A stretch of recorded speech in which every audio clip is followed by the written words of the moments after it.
Okay, hi everyone.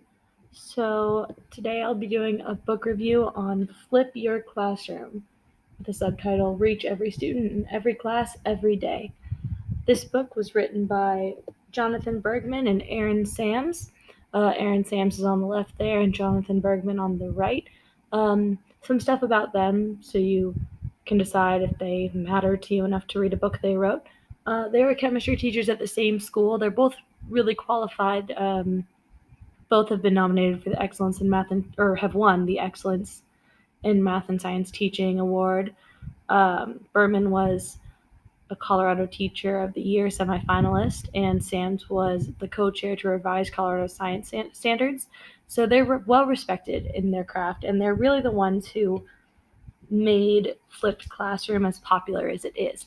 They're the first to say that it's not their term and they didn't make it up, but they are pretty credited with the concept. So if you're going to read a book about it, you might as well read the ones who made it, right? The main theme of this book, there's a picture of the cover, is to tell the benefits of a flipped classroom and flipped mastery classroom, and they do explain the difference there. They show you how they do it and explain what you need. And this book is really written for teachers. So it's written with the intent of helping teachers who are considering flipping their classroom and telling them more. Their thesis, I hope this isn't in your way down here. I don't know if you can see that. All right. The thesis is a flipped classroom addresses the needs of all students by allowing teachers to personalize education.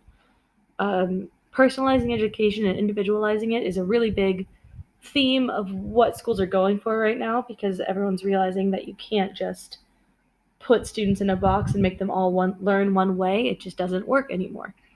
Something I really like about this book is that they're not trying to convince you that their way is the right way.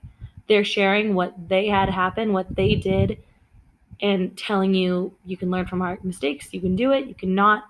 But one quote they have, and it's at the very end of the book, though you may not adopt our models fully, we encourage you to ask one question. What is the best for the kids? Then go and do it. That right there is pretty exemplary of how they feel about their model. They think it's working best, they're using it, and they just want everyone to do the same. They don't want everyone to be using their model if they don't agree.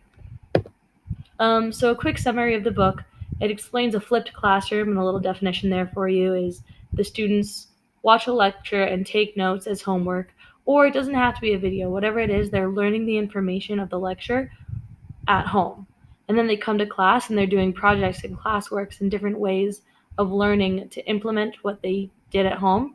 And the teacher is walking around and giving individualized help on problem areas of each student instead of standing up and talking. So it's really shifting the focus away from the teachers and putting it on the learning. It really helps students become self-directed learners. There's also the aspect of the flipped mastery classroom. So what Bergman and Sam say is they started with the flipped classroom in this model, and then after about 2 years, they moved to the flipped mastery classroom, which is really marrying the idea of a mastery class with the technology that we have currently that we can make use of in a flipped classroom. So students are going at their own pace. Some will be doing a lecture at the beginning, some will have already gotten ahead. They'll be doing different projects. One could be doing an experiment, one could be doing a worksheet, one could be reading, and you as the teacher are going around and helping with whatever they're doing at their own pace. They really talk about technology in the classroom. For example, under that, there's a quote that says, essentially what we have done is leverage technology to make mastery possible. So they really do emphasize technology in this book. One aspect is they explain also in the book how to create the lectures, and especially video lectures for teachers who aren't comfortable, and they go through all the technology you need to create it. It's not a lot, it's not expensive, but aside from explaining the flipped classroom and the flipped mastery classroom, they explain what happens when you use them, what happened to them, how to do it. It's really kind of a how-to book more than anything else, and explaining. So that's pretty much a summary. I know it's a lot. It's a really quick read, only 112 pages or so. And of it, like really what they find is that the flipped mastery classroom is the best way that they can have to individualize and personalize student learning, and that's their goal.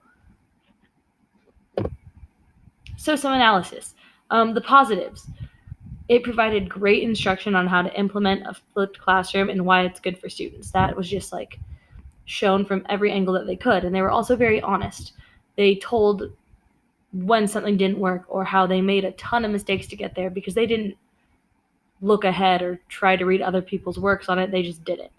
Something else I liked a lot is they gave feedback from teachers around the globe on how they used it and what happened. So you're getting other perspectives from other classrooms. They didn't take an immovable stance on right or wrong teaching methods. I know I've already said this, but it's just really important to me that they weren't saying, we're right, here's what you need to do to teach. They were saying, hey, this is what's working for us. We found that people are interested and that this model can really produce great results, so here it is. And I liked that mindset.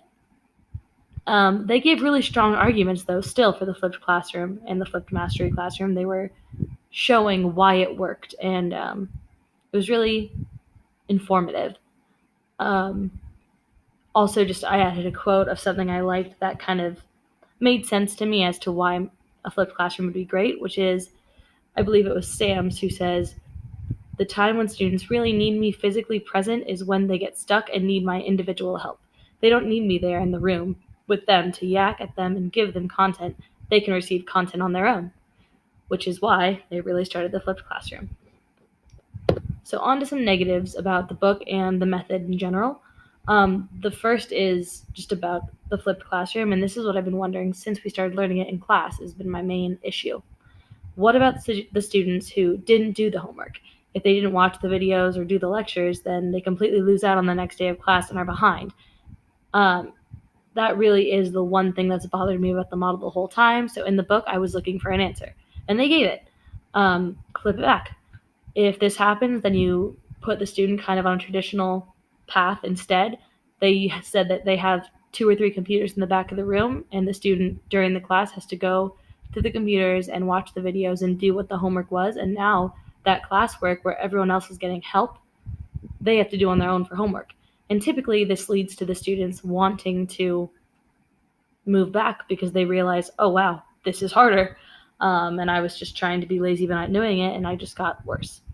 So that was an answer I was looking for that the book did provide. So it actually kind of turns into a positive. Another negative of the idea of the flipped classroom.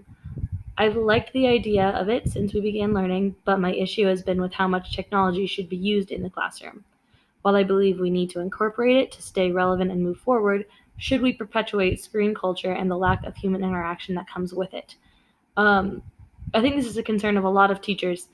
Students are so plugged in all the time that we don't want to be another thing they're plugged in for. We're afraid that we're making them lose interaction and lose social skills. So again, this is another thing I was looking for an answer in the book, especially when I'm in a technology course and I assume, that's going to be really big. And they did. So should we? And what Bergman and Sam's addressed is that it actually creates more time for interaction. So yes, they are plugged in, but when they come to class, otherwise they're just staring at someone lecturing, which might as well be staring at a screen, really. In this way, they're interacting with the teachers who are helping them, and they're interacting with their peers because there's a lot of group work. So it's creating new opportunities for growth in social areas. Something they said is that they're infiltrating digital culture instead of fighting it. So they're using it to create opportunities for growth in other areas rather than saying no, because students aren't going to respond to that. Again, another quote, these students understand digital learning. To them, all we are doing is speaking their language. Again, a negative turned into a positive. This book really addressed that issue for me. This last one is actually a negative on the book writing itself. What about music? There's a whole chapter 4 which talks about, or gives an example of every single subject and says, oh, for social studies, you could do this. For science, do this. It even goes to PE, you could do this, but there's nothing on music. And that really bothered me.